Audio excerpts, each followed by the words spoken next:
Now, it could be ice, but God didn't say he made ice. He said he created the earth in one day. So he may have made ice and then melted the ice, but he did say that he covered the whole earth with water and then drained the water. So I have evidence. You have evidence for ice? Well, no, I was thinking like, okay, obviously the Grand Canyon and things like that were from erosion, from what? It's all erosion, from yeah. flood, but those are like straight scraping lines. I mean, those are. Well, I mean, you can guess that, but you can't prove that because God says how he made it.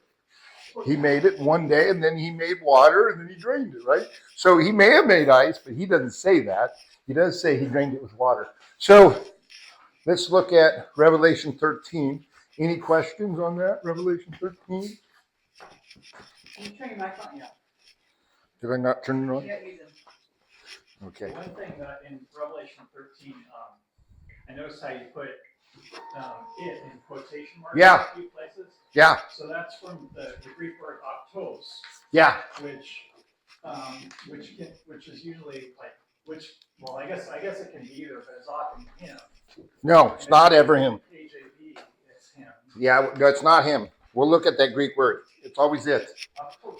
King James messed that up. And the reason is it makes sense why he messed it up. Think of it. He's talking about a beast. So King James, the writers of King James would say, well, it's got to be a he. But the Greek is it. Definitely it. And Optos, right? we'll look at the Greek. We'll look at the original Greek. And I want to make that clarification because it's really important in our discernment. Copy. Okay, so. Okay. I like the verse 9:10. If God has destined you to be jailed or killed, you will be. That destined, I like that word. Yeah, and that's what it says, right? Mm-hmm. To him who will be. And to him who will not be. That's the implication on that also. But we'll go to Logos. Okay, so Dylan made a good point. Let's look at that. So 13. The second beast rises from the earth. And we'll look at verse 13. Then I saw another beast rising out of the earth. It had two horns. So here we go. And I saw another beast coming up from the earth. And he had, Iken is the way they pronounce it. So he had two horns. To have, possess objects or property. It means to have or possess. The he was added. All it means is possess. And possess two horns like a lamb.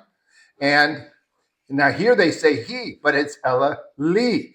And the word means to speak or talk. Optos. This is his or he. Yeah, and it is, and it's not even in there. So if you can see up here, you can see there is no he in there. Was speaking. So here's the way it goes. Like a lamb, was speaking, like a dragon, and the authority of. So it doesn't ever say he, and it doesn't ever say it. The interpretation is left. Now, we'll continue. And the authority of the first beast, all, and here you say, well, it says he exercises, poe. No. Hi, dear.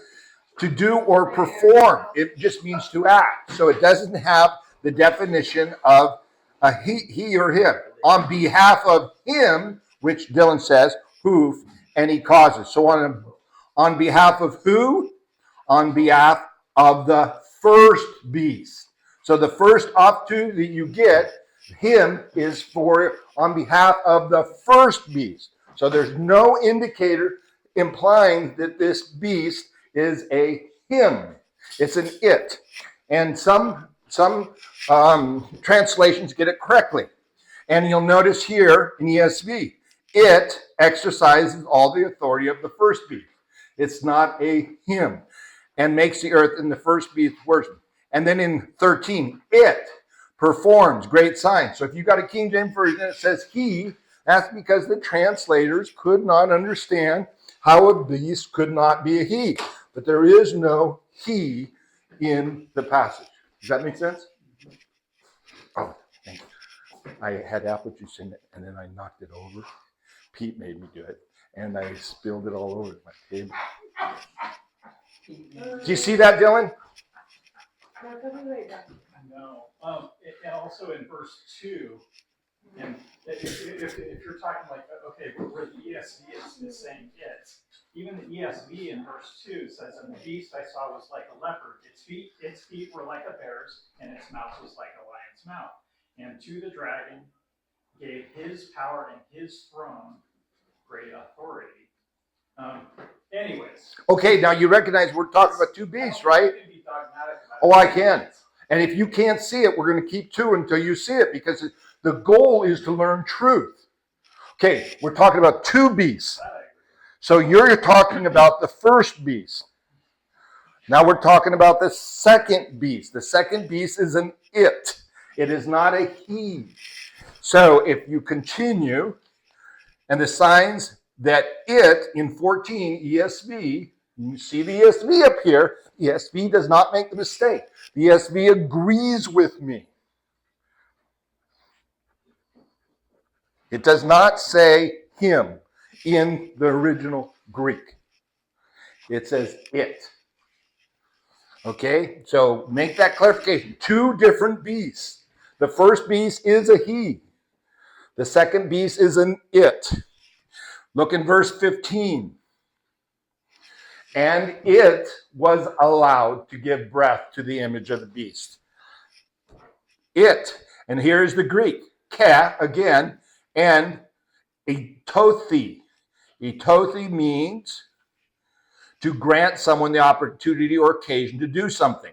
The it here was added, that you can see in the Greek, here was added by the translators of the Greek word. The Greek word does not mean him or her. It's third person, aorist, verb, passive indicative. It's not a person. And it was given to him to put breath in the image of the beast. Go ahead, Dylan. Well, the word to him. Oh, okay. You're saying the dragon is a him, but the beast is not a him. The first beast is a him. We're talking about the second beast. In Revelation 13, the second beast. You see that passage right there? See where it says? The second beast, verse 11 and 12. The second beast rises from the earth and exercises the first beast's power when it is in the presence of the first beast. Yes, Karen. So that sentence is saying the second beast can only exercise power if the first beast is there. That's what it says. That's what the verse says. Now notice that. This is really important. Okay, let's go back. So let's look at it. We're going to look at the ESV. Now if you got King James, like I said, their translations are poor. It performs great signs. It even makes fire come down from heaven to earth in front of people. Now it does not say other people. So if it would say, and he performs great signs, even making fire come down from heaven to earth in front of other people. It is not a people. It is a thing. And by these signs, it is allowed to work in the presence of the beast. AI, the computer, is allowed to work. Artificial is allowed to work in the presence of the beast. It deceives those who dwell on earth. It, which is not a man, telling them to make an image for the beast that was wounded by the sword and yet lived. And it was allowed to give breath to the image of the beast. This is AI. The second beast is artificial intelligence in some form. It's not just they don't. I'm not that. I mean, God knows what it is, but it's not just because. Because they're angelic. Yeah, No, angelics are he's. and it's not because in 2,000 or 3,000 years it could be a woman. I mean, you know what? Women are she's. And by understanding it could include by saying it could be a man or a woman. well, that would be inconsistent. Because John wrote the first beast as a he. He wrote the second beast as a it. Okay. So, could it be any of those? You tell me. Does that make sense? It's not a he. It's not a she. It is an it. Okay? Because It's I've never, one of those spiritually discerned truths that the world has not been able to pay attention to. It is an it. And the ESV and many other translations get it correctly. What does the King James say?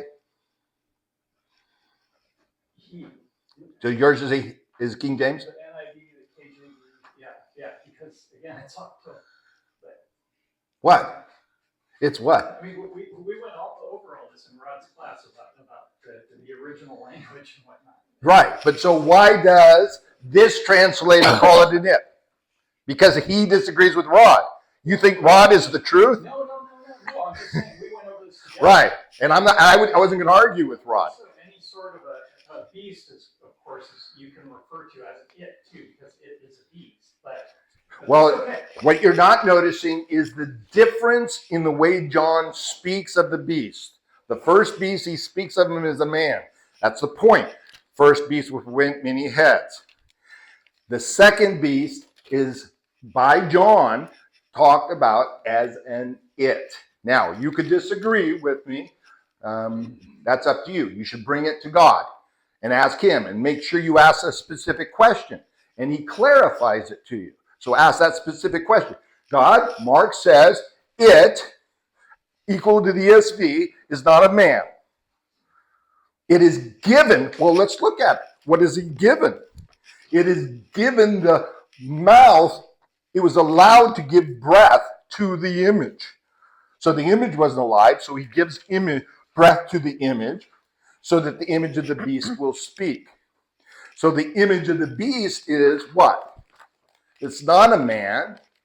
It is a image. It's an it also. So what I'm saying is my interpretation of this is the second beast is a computer that gives the ability to a computer or an image, and that's what the scripture calls it, an image, the ability to speak and to breathe. That's what it says, right? It says right. Okay. It says, let's see, where is this?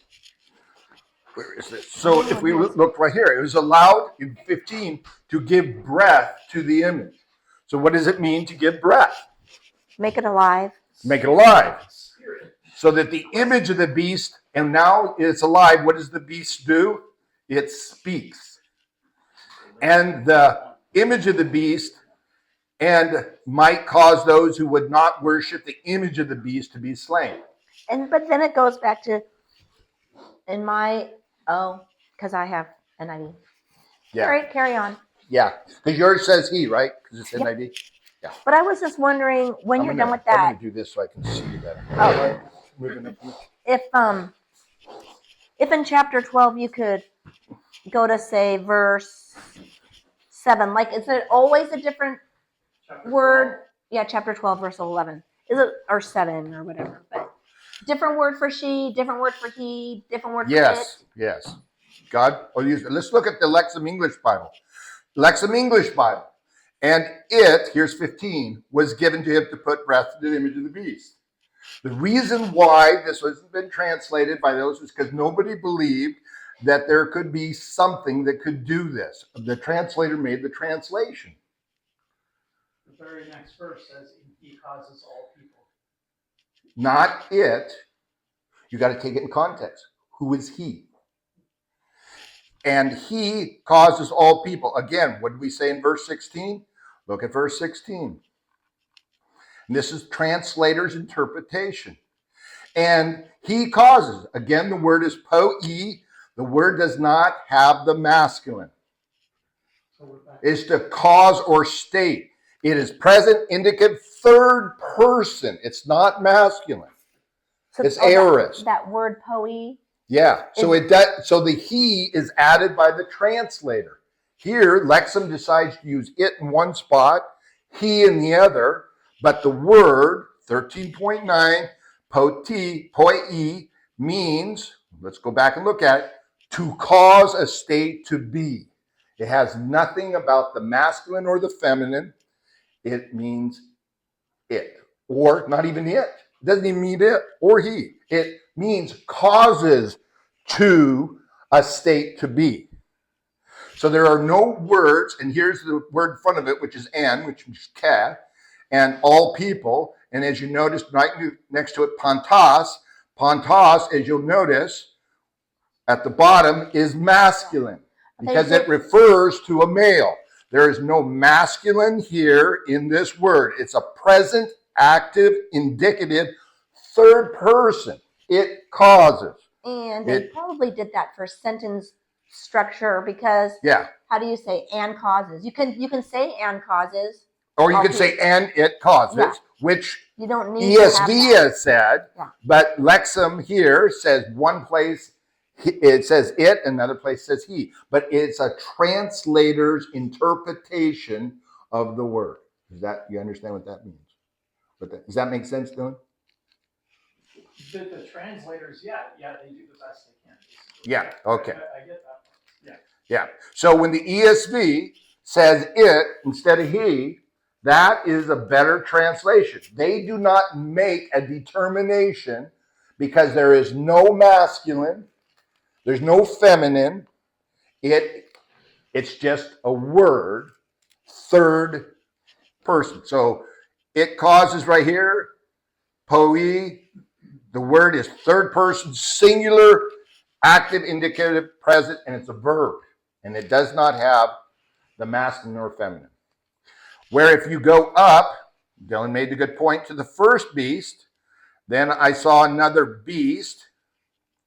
You can see here, let's go back to the first beast, because this is important if we're going to understand Revelation 13, 14. And the beast. Okay, Dylan uses the word to him, and he's right, off to, right there. That's what the word means, a reference to a definite person or persons. That word is used on the first beast only. It's not used on the second beast. And that word is pronoun personal, third person, dative, singular, neuter. So it's by the interpreter, but John writes clearly, and it does not use the personal pronoun for a he or a she on the second beast. He does on the first beast. John would not make that mistake if he didn't know there was a difference. He would have used atuf on the second beast, and he doesn't.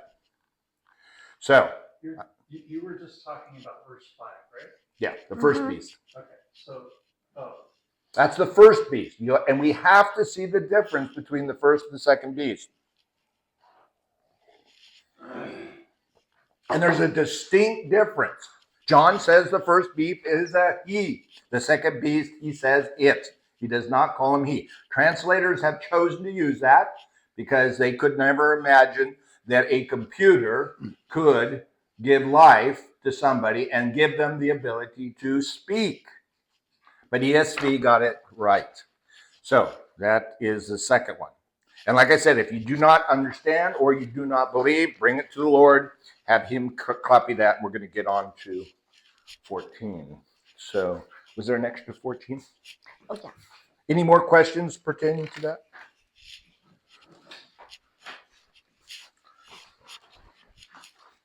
Anything else you might not have understood? We went over this a couple times, but it's been a long time, and it may not have gotten to you guys. Remember. Does that make sense, Dylan? You see that? How the off-tooth is used on the first piece, but never on the second piece? That's easy for you to follow up on.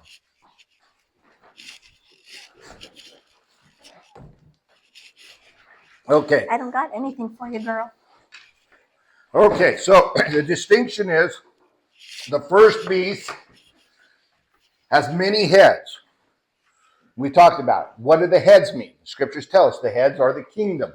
So the first beast is a demonic creation of God turned loose. His authority is in these heads. And he gives his authority, Satan gives his authority through this demon into these heads. The beast with many heads. Now notice also it says it has a mortal wound. Many people will say mortal head wound. It is not a mortal head wound. We are later told about a mortal head wound, and people mix this up. They're two different incidences. So in verse 1, we get a mortal wound. It appears it had a mortal wound. Where are we at? That would be 13:3. We're on 14. We'll get there. Oh, same here. To have a mortal wound. You see that? Its mortal wound was healed. The whole world. So it's important to notice it does not say head wound. It appears to have a mortal wound, and it's an appearance. Doesn't that come later in the chapter or something? About the head? There is more head wounds. But this is where people will say this mortal wound is the same as the mortal head wound. But we don't have scripture to prove that. And we need to understand every scenario. So when we see the scenario happen, we will already be primed to say it fits into this possibility or this possibility. We do not want to make the error of reading into the scriptures or taking out of the scriptures what isn't there. We have to be very clear, especially in 13 and 14. We are living during the time of this beast right now. This beast has many heads in it. It's run by a demon. You see what it says? The whole world follows this beast. The world worships the dragon who gave his authority to the beast. So the beast is ruled and has authority over this beast. That's Satan. The dragon is Satan. And the beast blasphemes God. Okay, those are the characteristics we're looking for on this beast. The beast also wars against God's children and is given permission by God, our Father, to conquer them. The purpose for this conquering is for the testing. And we're going to see this more and more. We need to understand testing. We're coming into the time of testing. When those who have not yet been adopted by the Father, have not yet put the flesh to death, are going to be tested to bring the flesh to death. And those passages are elsewhere. We'll look at those later, but it's understand that exactly what's going on. God gives the beast permission to test us to see if we will worship God or if we will worship the beast. If we do what the beast says, we worship the beast. If we do what God says, we worship God. And there will be a stronger divide. Pretty soon, and we can already see it. The beast will say to do things. It's like COVID. The beast said, take the COVID. God said, don't take the COVID. There is an indicator right there. That's the first sign we saw in the new age. There will be more. The beast will say, worship this way. God says, worship in spirit and truth. What does he mean when he says worship in spirit and truth? Karen, what does he mean? This book. But what does he mean? He says, Jesus said to the woman at the Samaritan at the well, the Father is looking for those who worship in spirit and truth. What is he saying? He is looking for those who will do what? The truth of the word. Bow. Oh yeah, prostrate. Prostrate, to bow to the truth and the spirit. To say the spirit and the truth are true. That's what the Spirit and Father is looking for. And we lose the translation when we say worship. But the word only means to bow. To bow to the Spirit. Galatians, right? Paul's letter to the Galatians. Oh, you foolish Galatians, you've been trying to learn how to go through the door in the flesh. You got to go and do it in the Spirit. So he's looking for those who bow to the Spirit and to the truth, God's Word. That's what he's looking for. So that's the testing that's coming up. And then it says here, who can fight against it? It just goes to show that you can't fight against it. That's the point. We will not be able to fight against it. It will conquer us if we are destined to be conquered. And it blasphemies God, and it was allowed to make war on the saints, and it is given authority over everybody in the world. That's what we see, this beast, this World Economic Forum, this one world government. They're getting the authority over the whole world. And that's what we see happening now. And notice in verse 8, who will worship it? Everyone whose name has not been written in the book of life. So, if discernment, when we start to see people worshiping this world, this beast, the World Economic Forum, what it wants instead of God, they are doing just what it says here. They are not written in the book of life. They must go through the testing. And we are told that if they get to the point where they take the mark of the beast, it's too late. They've gotten there. So we go on. And then he says in 9, so after telling you all this, if you have an ear, hear this. If you are one of those who's supposed to be taken captive, you're going to be taken captive. You can't avoid it. It's predestined. You can ask our Father if you fit in that category. If you are the one to be slain by the sword, with the sword you're done. If, what he's saying is, God has predestined those to be slain and to be taken captive for a purpose. And what is the purpose? Be a witness. To be a witness. That's what he's doing. How are we light? We're a witness.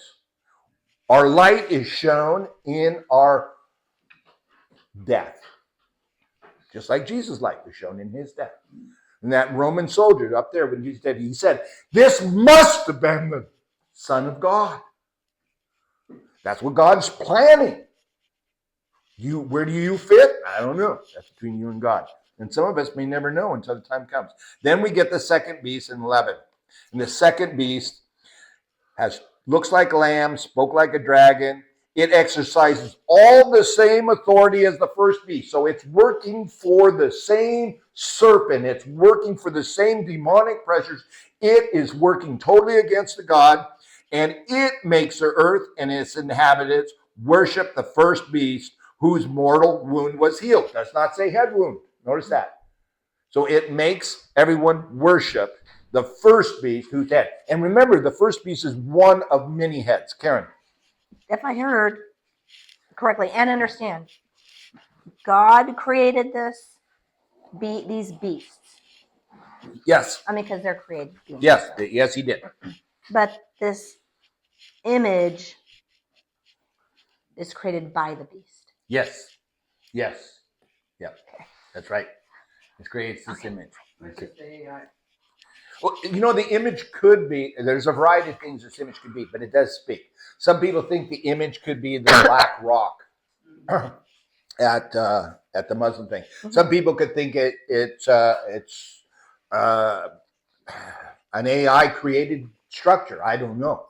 But what we know is has to be given life and has to be given a mouth. That's what the scriptures tell us. It isn't born with life. It isn't born with a mouth. And it is not masculine. It is an it. So, it performs great signs, and it makes fire come down from heaven to earth in front of people. How many of you saw the orbiter, the satellite distributor order of Elon Musk land the other day? No. You guys see that? What did it look like? Like a booster, a big booster. Yeah, fire coming to earth, didn't it? I mean, it was just a big old stand-up missile, and it's firing itself, and the fire is coming from the sky, and it pulls down, and it stops, and it clamps onto it. And I'm thinking, well, I don't think this is it, but this is an example of fire coming from the sky. And if you look at that, it says it performs great signs, making fire come down from heaven to earth. See, this could be fulfilled right here. Because that's what it did. For the first time, do not lose this. the first time ever since we know of, fire, a ship that we shot up came back under power with fire. We've always just coasted them into the ocean, or we coasted them into the airport. This is the first time fire came from the sky to the earth in front of us. This passage, though this may not be the fulfillment of the passage passage is fulfilled in what you just saw. So what do we Google to see that? Yeah. And what did you just call it? Elon Musk, the space capsule? You want to take a minute to see it? It's a That'd be nice. booster. Oh, It's on YouTube. Booster comes back to, there's a name for the thing that caught it. Booster? Yeah. it's just- Elon Musk. Bring it You up. know, the boosters take them up. Yeah. I think I saw it on Yahoo News. Oh.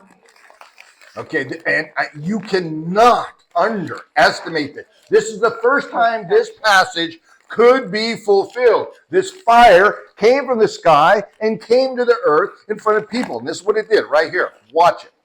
This passage has been fulfilled. Whether it's the passage of the scriptures or not, I don't know. But it's been fulfilled. Is the largest rocket ever built, and today it made history. The first and second stages separated. Normally, the lower stage just falls away. But in this case, something amazing happened. It did a little backflip and then came downwards towards the launch pad. And then, as it approached at supersonic speed, the engines turned on to slow it down. As it approached closer, most of the engines were then turned off so that it could gently come towards the pad and then come towards the giant arms that clamped it in what's called the chopsticks maneuver. It's What? incredibly difficult. So many things could have gone wrong. Okay, that's good enough for us now. uh-huh. So you see that, right? Mm-hmm. And I just Googled Elon Musk Starship returns is what I did. So for the first time, that passage has been fulfilled. Whether that is the fulfillment of the passage as God intended it, only time will tell.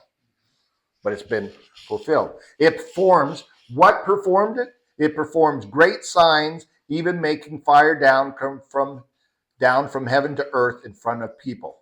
And by the signs is allowed to work in the presence of the beast. So because of its signs, it's allowed to work in the presence of the beast. What works in it? It allows. Again, I will show you the word it here in the passage. It does not have the masculine pronoun. And here it says, it's plain again. He deceives. They add the word he. There is not the masculine pronoun. It is not off to.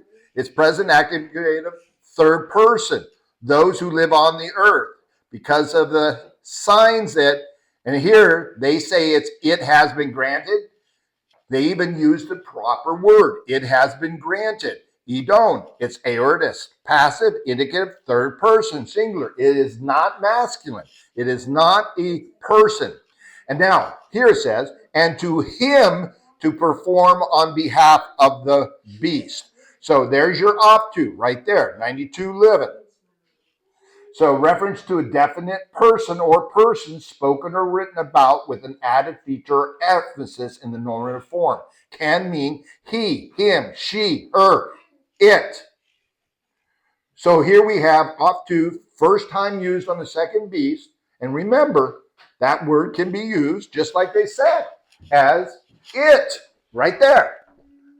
That's why translators have a tough time, because they translated off to as he on the first beast, so it must be he on the second beast, but no. Because I can write my autobiography. Yeah. It is also the correct way to translate that word. So, I think we beat that to death. And what is them? Telling to make an image. So who? It deceives those who dwell on earth. Everybody on earth telling them to make an image. So the people on earth have to make an image for the beast that was wounded by the sword and yet lived. Notice there's no head wound. And this is where people get confused. We've had this wounded by the sword twice, no head wound. Okay, now it was going on.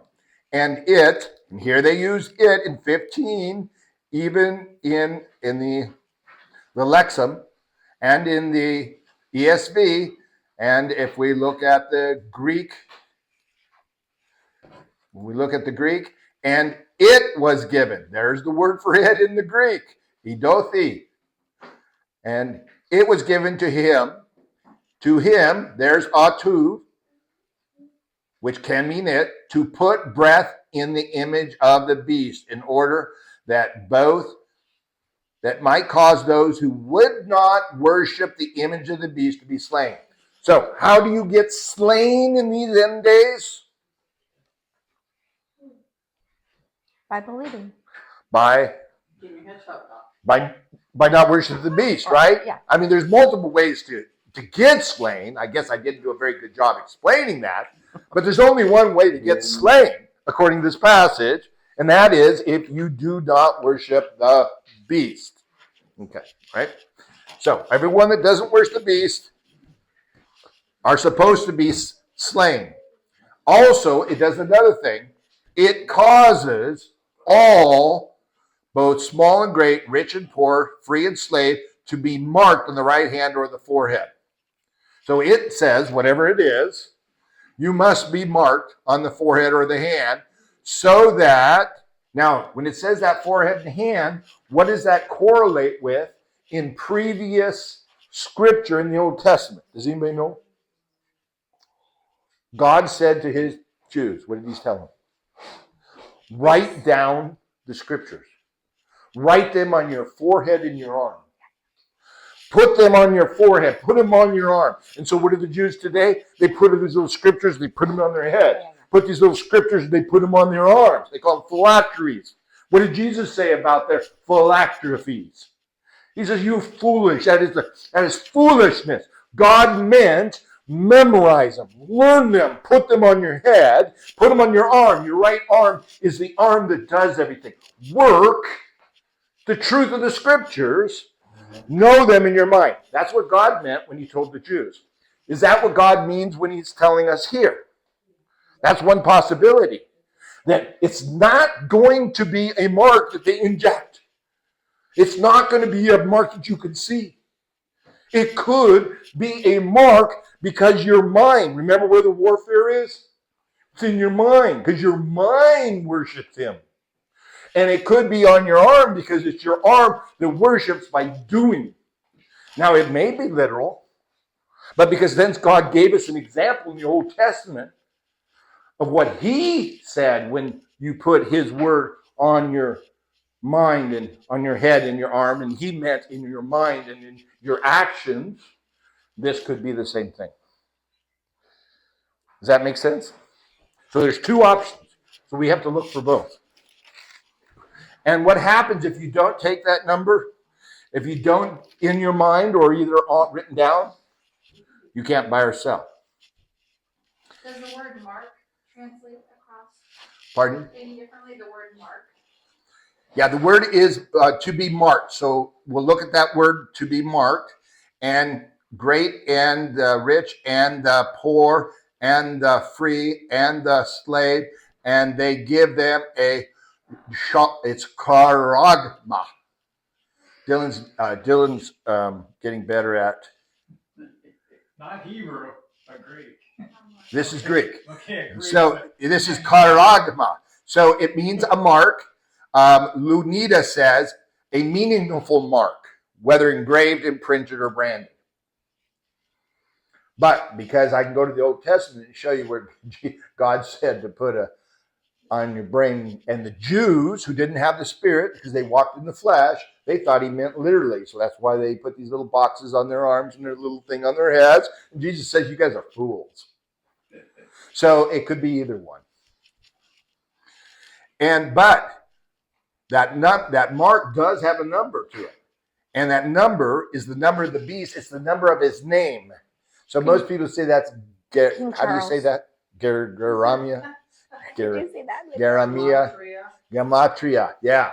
And then I've seen many debates. It's gematria, but is it in Hebrew? Is it in Greek? Well, there are books that aren't in the Bible that we call the extra books, the Apocrypha, that state that it is in the Greek.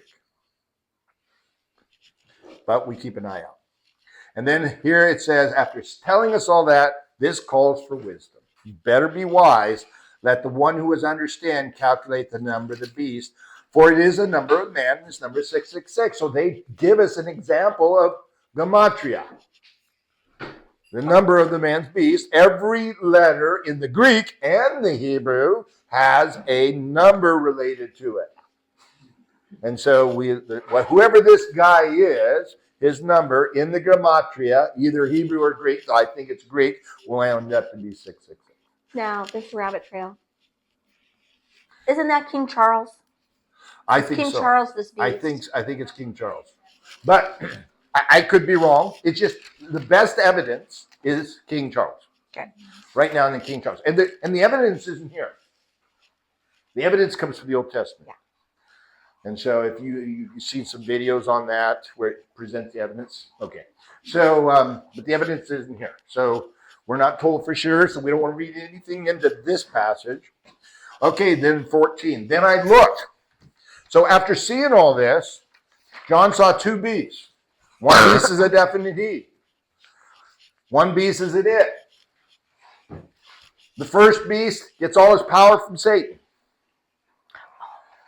The first beast is doing the same thing Satan's always done ever since before the creation of the earth.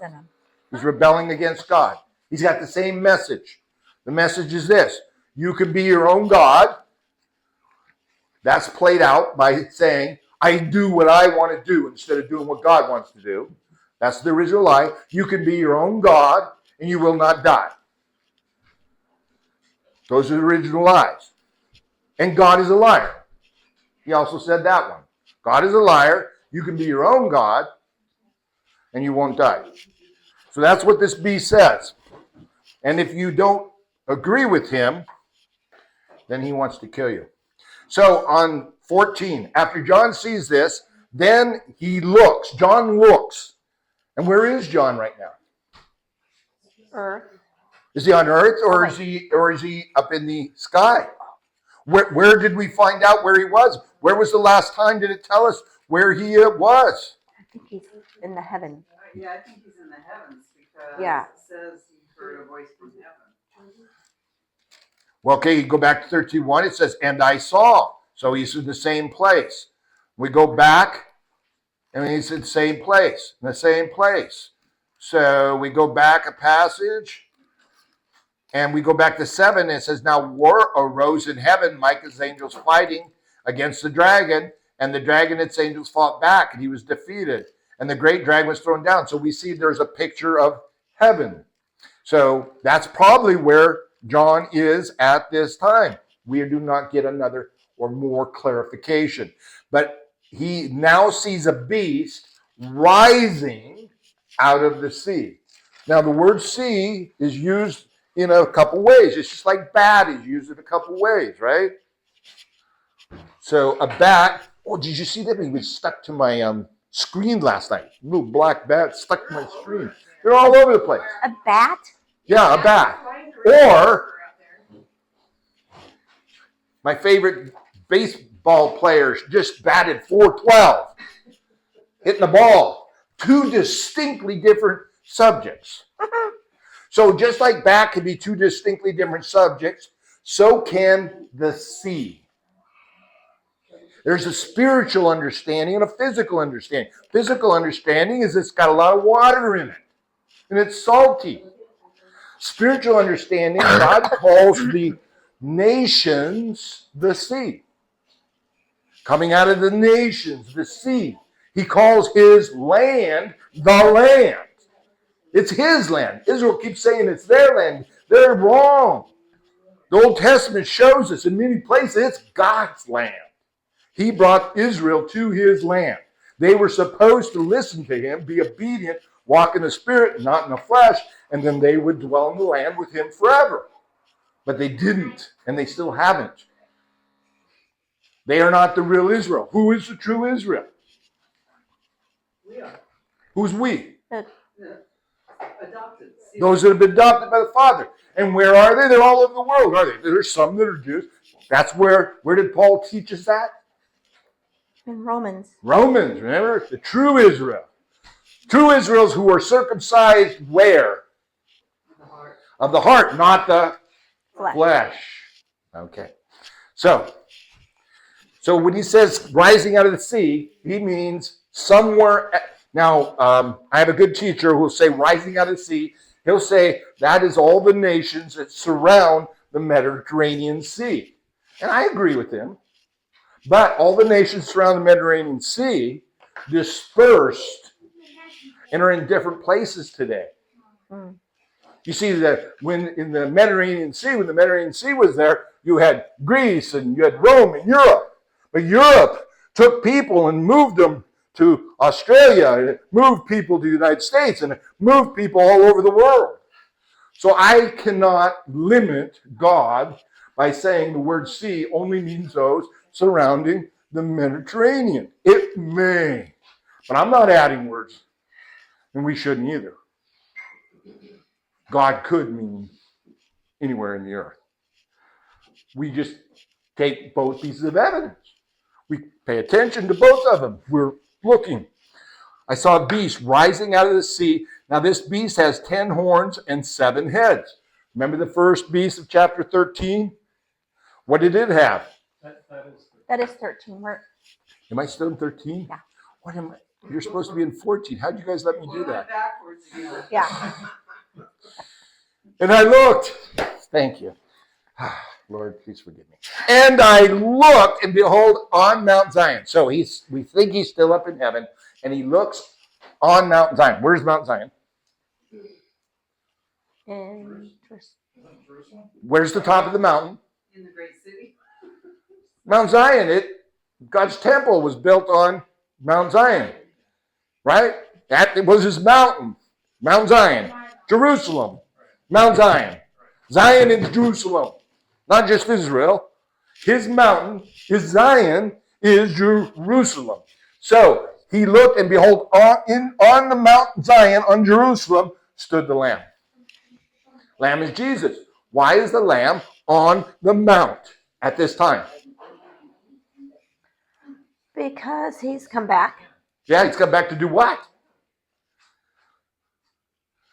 Rule the earth for the millennium, 1,000 years, right? So he sees the Lamb stood in Jerusalem, and standing with him are 144,000 people.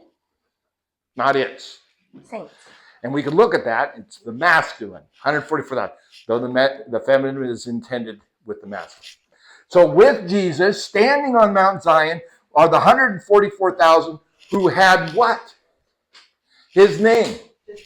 Dad, what's your last name? I don't remember. What is it now? Her name before she became my wife was Potts. When she married me, I gave her my name. This is Jesus on Mount Zion, the Lamb, and with him are the bride of Christ who had his name. These 144,000 are the bride of Christ. They have his name. They lost their name and gained the Lamb's name and his Father's name. Because the Father and the Son have the same last name. Just like I do and my dad. And so when I married my wife and we stood on that altar, I gave her my name. Same as my father's name. This is the language. This is marriage language. The 140,000 had his name and his father's name written on their foreheads. Now, do you think it was physically written on their foreheads? Do you think possibly here he means they knew it was, they knew in their mind that it was, they belonged to the Lamb? Okay, so I believe this passage is exactly what we're seeing. We're seeing the wedding ceremony of the Lamb on Mount Zion with the bride, which consists of 144,000. And you notice that's all. That's all that's right here. We don't want to read anything into it. I know people say, oh, yeah, it can't be just 144,000. What about all those that were raptured? What about them? They're not here. We don't see, John didn't see them. If John would have saw them, he would have said them. And he made sure that we understand that they are standing with the Lamb and they have his name and his Father's name. The only way to get his name and the Father's name is to marry into the family. That is the wedding of the bride. So this is what John's seeing. He's seeing the wedding. And then he hears a voice from heaven. Well, wait a minute. I thought he was in heaven. But now he hears a voice from heaven like the roar of many waters and like the sound of loud thunder. So it sounded like water and thunder. He hears this booming voice. Now remember, he sees Jesus and the 144,000 in a marriage ceremony on the mountain of Zion that belongs to him and God. That he came back to rule for 1,000 years. And here's what he hears. The voice I heard was like the sound of a harpist playing on their harps. Well, of course they are. This is wedding music. This is the wedding. They're playing the harpist. And the Father is saying he is orchestrating over this wedding. That's the booming, loud thunder. And a voice that he heard was like the sound of harpists playing on their harps. A wedding song. It doesn't say wedding song. This is my interpretation of this passage. And they were singing a new song. Who was singing? The 144,000 and the Lamb. We're singing a new song. It's a brand new song. It's not one they heard before. It's not an old song. It's a new song before the throne. Who's sitting on the throne? The Lamb's with 144,000. This is the Father. Song before the throne and before the four living creatures and before the elders. See, you have to have a wedding party. So we have the elders and the four living creatures. Now, we're not told who they are. We just know there's four living ones. And the elders. And, get this, no one could learn that song. No one. No one could learn that except the 144,000. Why? What about the rest? Because they're not the bride. No one could learn the song except the 144,000 who had been redeemed from the earth. Only 144,000. Where'd they come from? 12,000 from every tribe. The original bride of Christ. When God stood on the Mount Sinai and called his people to the mountain, they knew it as a wedding. This is why Amir says, oh no, the Jews are the bride of Christ. Well, he's right. The true Jews are the bride of Christ. The 144,000 who have been redeemed from where? The earth. Now, there are some that'll say that word earth. Does that mean eretz? That is the Greek word. Let's take a look at that. That is verse 3.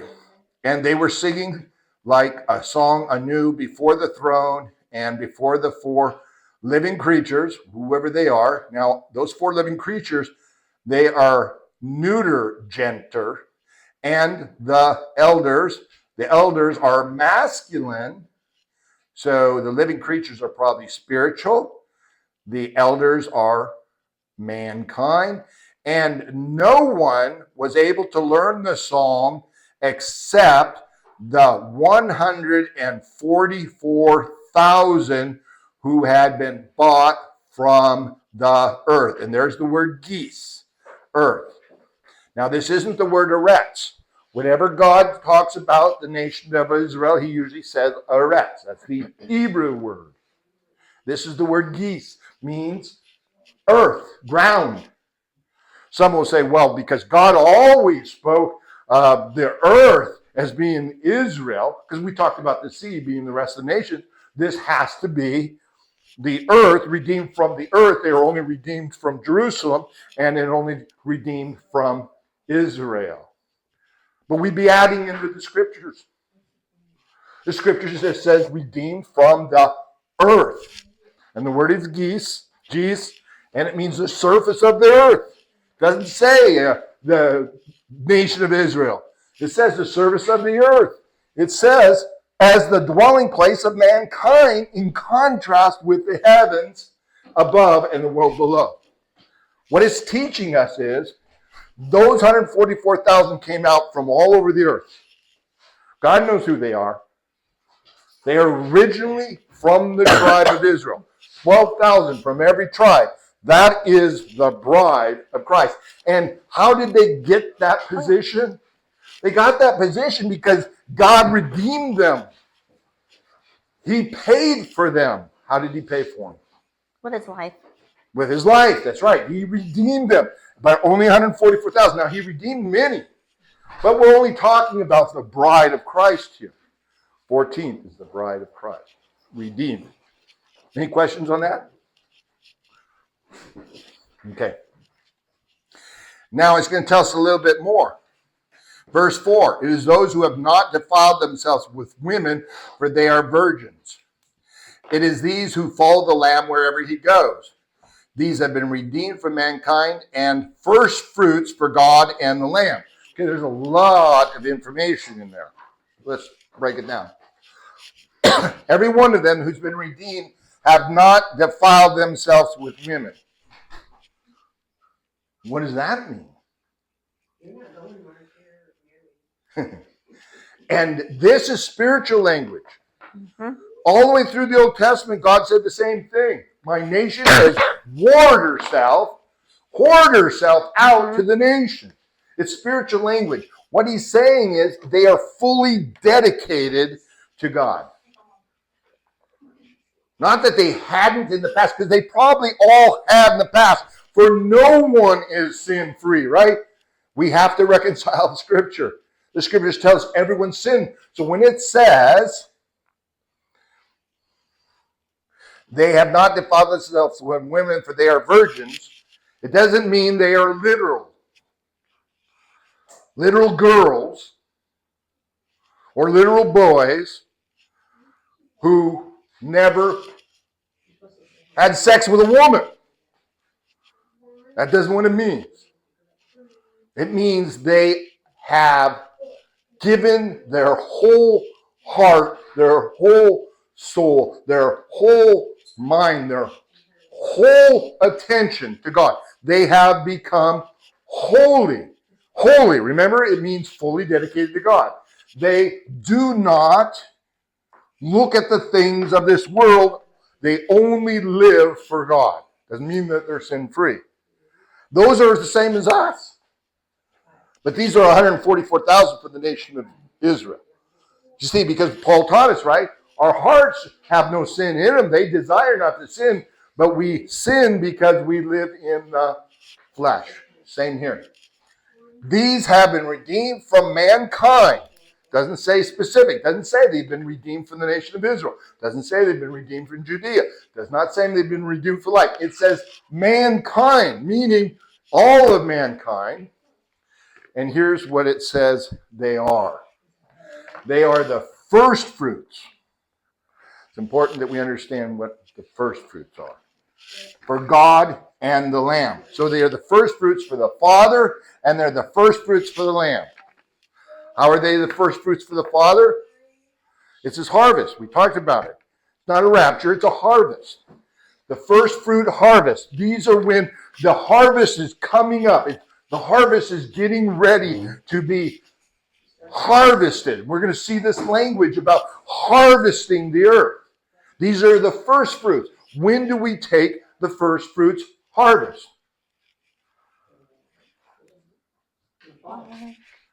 Before the main harvest, right? When the first garden, when we planted all that succulent blueberries comes up. And the blueberries, and you look, and they're all green. But there's a few that are blue. We pick those first fruits off. We go to the corn The corn is growing. We look and it's not ready, but there's a couple that are ready. So we break them off. We go and look into the wheat fields. The wheat fields still haven't quite, wait a minute. I can see some wheat that's ready. We harvest that. This is what the nation of Israel is told to do. They harvest that. They take that first fruit. They don't eat it. They may have run out of groceries a long time ago. Remember, they don't have a 7-Eleven. They get their food when they grow it. And they say, look at that first fruits. And they say, we should eat this. But God says, nope. You give the first fruits to me. That's an offering to me. And if you do that, then the harvest will come in. This is the beginning of the harvest. They are the first fruits for God in the land. Before the harvest. This is the church at Philadelphia. This is the church that is told by God they have an open door. But only those in Philadelphia who were at the wedding. Where is the rest of the church who weren't in this wedding? The first fruits. Remember what God said to the church in Philadelphia? Anybody got that in their Bibles? What does he tell them?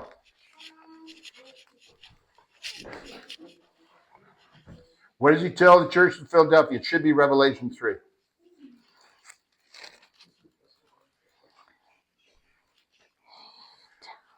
That he will keep them from the hour of trial that is coming upon the whole earth. There you go. The only church that is kept from the hour of trial. Remember the trial that was coming that we looked at earlier in 13 that's coming on the whole earth? The church of Philadelphia does not go through that trial. Or does it? What are the words he says again? In my version, it says, I will also keep you from the hour of trial that is going to come upon the whole earth, the whole world, to test those who live on the earth. And what verse was that? 10b. Okay, right there. So there is Revelation 3:10. Let's look at this because we need to understand what it means to be kept. Because this is what God has been teaching me just every single day. And he's been firing it into me so fast, so much. Here's what's because you have kept my word about what? Patient endurance. That's how we're saved, right?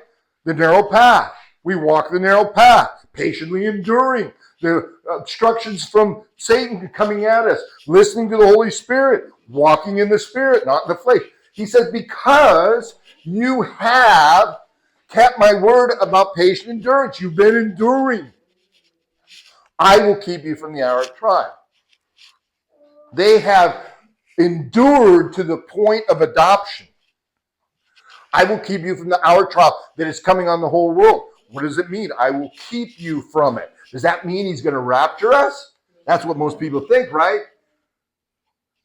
But what does it mean? Well, let's look at the Greek.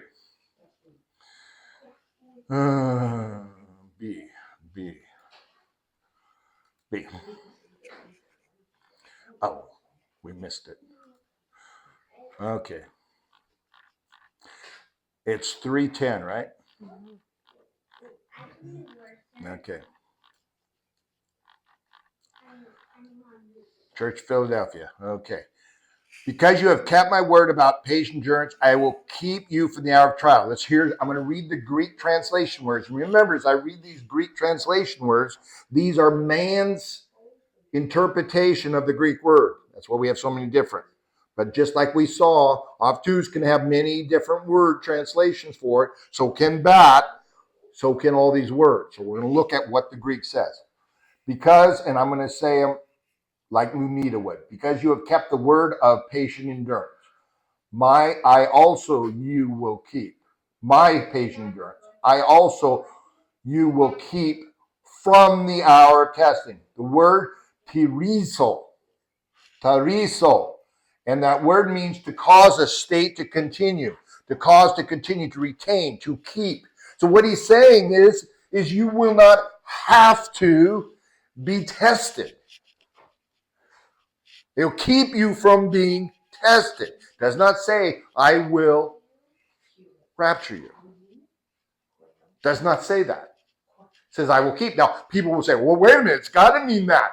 I'm going to add words to it. It means he's going to rapture me. It doesn't say that. And that's what God has been showing me. He does not intend for us to be raptured, I believe, in the Philadelphia 6 church. Well, what does he mean? Well, this is what he's been teaching me. What does he say? Like in the days of Noah. What happened in the days of Noah? God took the righteous, and what did he do? He put them in an ark. Did he take them out? He kept them here. He gave them an ark. What is the Ark of the Covenant? It is where we find life. He gave them an ark. He says it's like Exodus, the second Exodus. He is going to exit us to an ark. That's what I believe it says. But we can't add and we can't subtract. So we don't know. But he is going to keep us from the hour of trial that is coming on the whole earth. That's what he says. And then he says, what is the purpose? To try those who dwell on the earth. Remember in 13? To try. That's what God is doing. God is taking all the Christians who call themselves his children. And he says, we're going to find out. I'm going to try you. We're at the end of the 6th day. This is your last opportunity. They will become the harvest. The first fruits are those who are with Jesus. Well, where does it say? It says it in Matthew 24. What did Jesus say? When I come, I will come down to the cloud, and what will he do? He will send out the angels, and what will they do? They will gather. Remember the animals gathered to the ark? They will gather the elect, and from thenceforth they will be with him. Doesn't say a rapture. It says gather the elect.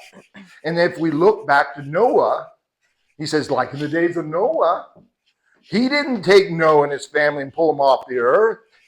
He protected them in the midst of his wrath. And I believe that's what God is doing for us. I believe one of the main reasons he put us together is we are one of those arks. We are the place where God is going to protect us, and he will bring more to us to be protected. And there are other arks. I now know why. I had a great conversation with the Lord today. I now know why my friend moved to Arkansas. He knew God calling him to Arkansas. All day long I've been checking to see where he's going. Oh man, it's an ark. He's building an ark. God is building these arks in the world, places where his people can be protected. The church in Philadelphia can be protected while the world is being tested. That's what I believe is. What's it say? Psalm 91. Yeah. Under the shadow of the Almighty. Can you? When I can't quote it. We can read it. You want me to find it and read it? Yeah, read it. Okay. Where is it at? That's I think it's a favorite for a lot of people too. it is a good passage. You want me to read the whole thing? Well, just He find who this. dwells in the secret place of the Most High shall abide under the shadow of the Almighty. Stop right there. Okay. Do you hear that? Say it again. He who dwells in the shelter of the Most High Right. will abide in the shadow of the Almighty. That is an ark. The ark was the shelter. God is making another ark. I will say to the Lord, my refuge and my fortress. My refuge during this time, my fortress protecting us during that time, in God whom I trust, for he will deliver you from the snare of the fowler. And go ahead and read a little bit more. Well, can I just go over to 7? 1,000 may fall at your side and 10,000 at your right hand, but it shall not come near you. Only with your eyes shall you look and see the reward of the wicked. Yeah, stop right there. So we will be seeing the wicked being destroyed. We will be in an ark here on this earth. Will this ark at that time be in Jerusalem with the rest of the 144,000? Maybe, maybe not. Will there be multiple arks? Maybe, maybe not. This is a new subject that I just started kind of getting into the last few months. The Lord's just pounding the information to me. Every time I ask him a question, I'm getting an answer the next day. I wake up in the middle of the night and God puts a question on me. And so I say, okay, what about this? I wake up the next morning, I open my Bible, and there's the answer. God is pounding me with this concept. Don't look for a rapture. Look for the ark. And I believe God is saying, and I asked him specifically, this is our ark for now. This is our ark. This is where we are. There's more than 5. What did Moses say to Jesus when Jesus was going to destroy Sodom and Gomorrah? He was going to put his wrath on Sodom and Gomorrah. What did Moses negotiate with him? How far down? 5 righteous. There's over 5 righteous right here. This is our ark for now. Someday, an angel's going to come. We'll know. And they'll come to us, and they'll maybe move us to another ark. Maybe move us to Zion. But this is our ark for now. That's what he's been telling me. That's what I believe we are. Thank you for bringing up Psalms 91. Let's go back to Revelation 14. So they are the first fruits of God. And so far we only got the 144,000 with Jesus, with the new song, the new bride. They got his name, his last name. And they are the first fruits of God and the Lamb. And so they're first before the main harvest. And in their mouth no lie was found, for they are blameless. Yeah. No other reason than the same way we are blameless. Because we're born again. Then he sees an angel. Another angel. Another angel. So that was the first angel. Where was this first angel? Then I saw another angel flying directly overhead. Well, earlier he'd seen an angel. So he sees another angel flying over his head. And he has the eternal gospel. And he's telling people what it is on the earth. He is telling every nation, every tribe, every language, and every people. The angel is giving the gospel. Have you ever heard Jesus isn't coming back till the gospel is proclaimed over the whole earth? This is why. Because the angels got to go do it. Yes, we participated. We sent out the missionaries. We're doing it. But the whole fulfillment is done by an angel who proclaims the eternal gospel to all who dwell on earth. Everyone. We're going into the time of trial. Here is the gospel. Repent. So the second angel you're saying comes before the first. I mean, this Well, he's saying another angel, and we didn't get a first angel. We got a first angel further back in 13. Okay, so here's another angel. All he's doing here is he's saying, this is a different angel than the one when we started in 13. It's another angel. And this angel has a job. What is his job, Dylan? Proclaim the gospel. To who? The whole world. Every nation. Every tribe. Every language. All people. How is that literal as far as it being done now? I think this, I don't know. Is this angel working in the people of God? Or is this angel actually flying doing it? Those are 2 options, right? Mm-hmm. Well, let's put them both on the shelf and we'll wait and find out. One or the other. He's either doing it through us, because remember, this letter was written to who? Who was the letter written to? The The churches. 7 angels of the 7 churches. So could this be one of those angels? This letter was written to the 7 angels. He tells us another angel, and he sees him flying overhead, and he has an eternal gospel to proclaim to those who dwell on earth. Does it say the angel proclaims it? Doesn't say that. It just says he's got it. Does he give it to someone else to proclaim it? Possible. Does he proclaim it? It's possible. We don't want to read into it. We don't want to read out of it. It doesn't say he proclaims it. It says he's got it. And the gospel is to proclaim. It doesn't say he proclaims it. And he proclaims it will to every nation, tribe, and language and people. And he, who is he? The angel. The angel said with a loud voice, here is the gospel. He is now going to tell us the gospel. Fear God. This is the eternal gospel. No, this isn't Jesus' gospel. This isn't Paul's gospel. This is the eternal gospel. This is God's way of salvation. Fear God, fear him, and give him the glory. What does Satan say? Don't fear God. Give the glory to yourself. Or give it to him in something else.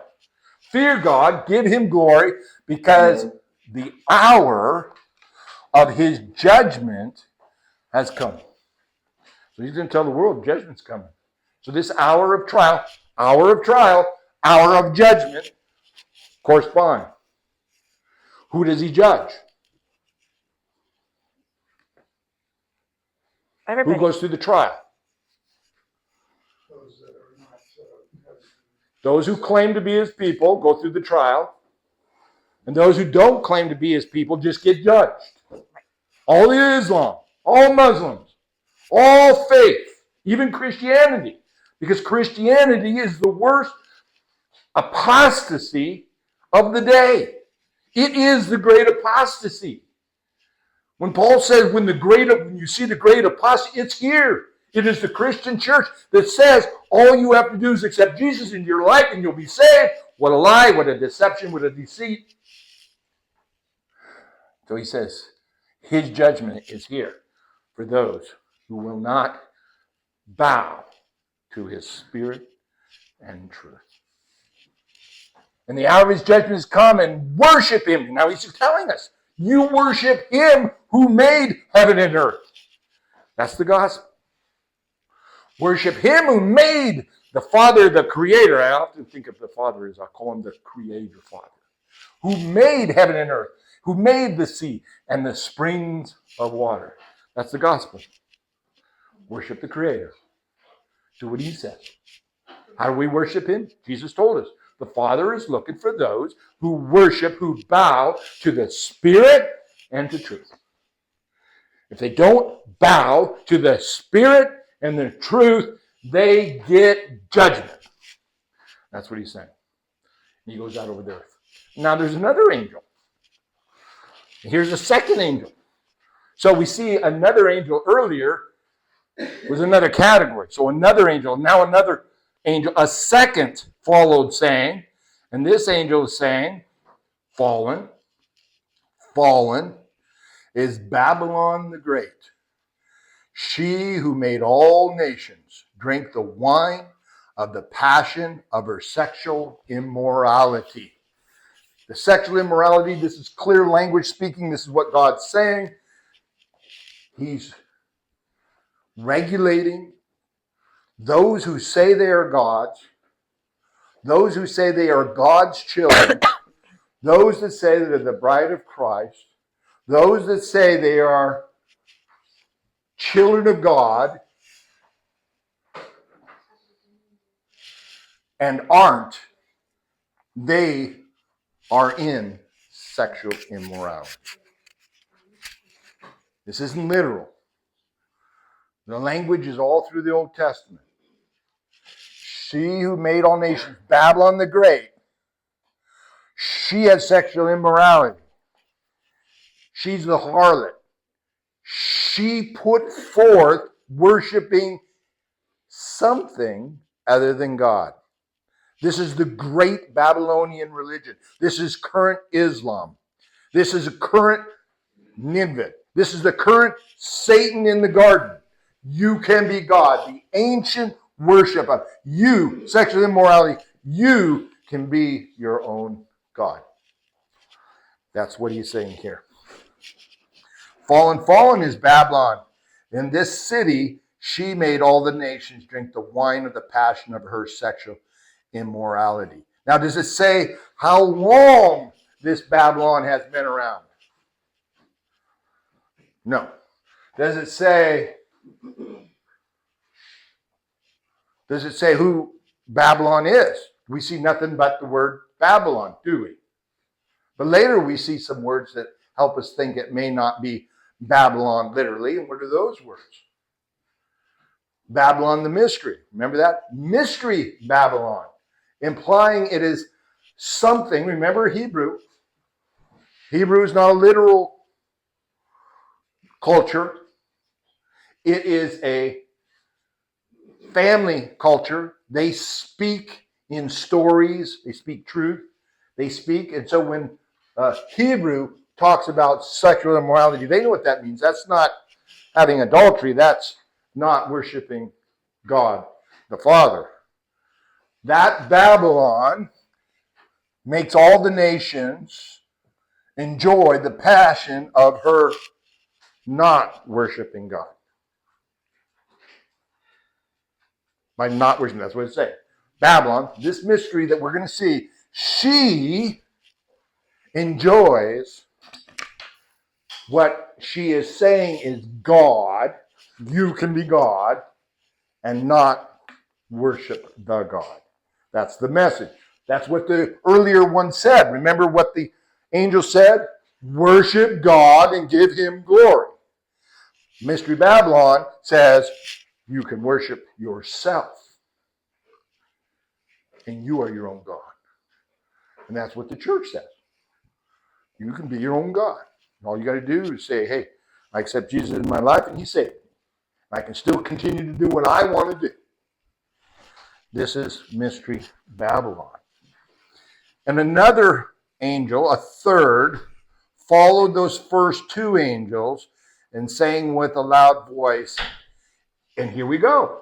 If anyone worships the beast, this is Babylon, and its image, and receives a mark on his forehead or on his hand, anyone worships, anyone that bows to the beast, its image, and receives the mark, because that's what we've been called to do. We were presented with that. We were presented with more. You bow. You want to buy and sell? You bow. You do whatever he says. You want to live in the flesh? Just do what he says. You will bow to the beast. That is what worship means.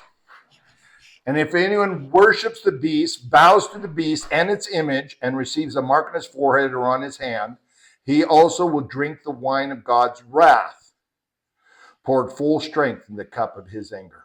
So, what religion, the biggest religion in the world, requires you to bow to Babylon? Muslims. Yeah, biggest religion in the world. 4 billion people are Muslim. Muslim. It is the original religion that says to God. It's the same thing. It portrays in different ways. But how do we know Islam is the original? Because what did Paul say in Romans 1? He gave us what happens when we follow a false religion all the way to its climax. And remember the climax of Romans 1? They denied God and they chose to deny God. So God gave them over to their passions and their desires, and they became what we see in Islam. See, what we become is we become open to demonic possession. That's its ultimate force. That's what Islam is. That's why God sent the nation of Israel to go destroy the Hittites, the Canaanites, the Mennonites, the Karatites, because there was no redemption in them. Remember, Paul said that in Romans 1? Get to the point where God just turns you over. There's no redemption. So he used the nation of Israel to judge them. It's the same thing here. If you worship this beast, take its mark on his forehead, put it in your mind, make that decision, not capture that thought. I am going to worship him. He will also drink the wine of God's wrath, poured full strength into God's cup of anger, and that one will be tormented with fire and sulfur in the presence of the holy angels and in the presence of the Lamb. So we're at the last days. Excuse me for a minute. My phone. Do you guys get phone controls on your phones now? I don't know what that means. Phone control. My phone downloaded some stupid program called voice control, and it's always talking to me because every time I speak, it thinks I'm telling it to do something. It's a demon that popped into my phone. It's crazy. AI's coming out of iPhone. Okay. Okay. Not here yet. It's coming. Okay. So then we're going to stop right there, and we'll join on verse 11 next week because I want to spend a little bit of time on radios.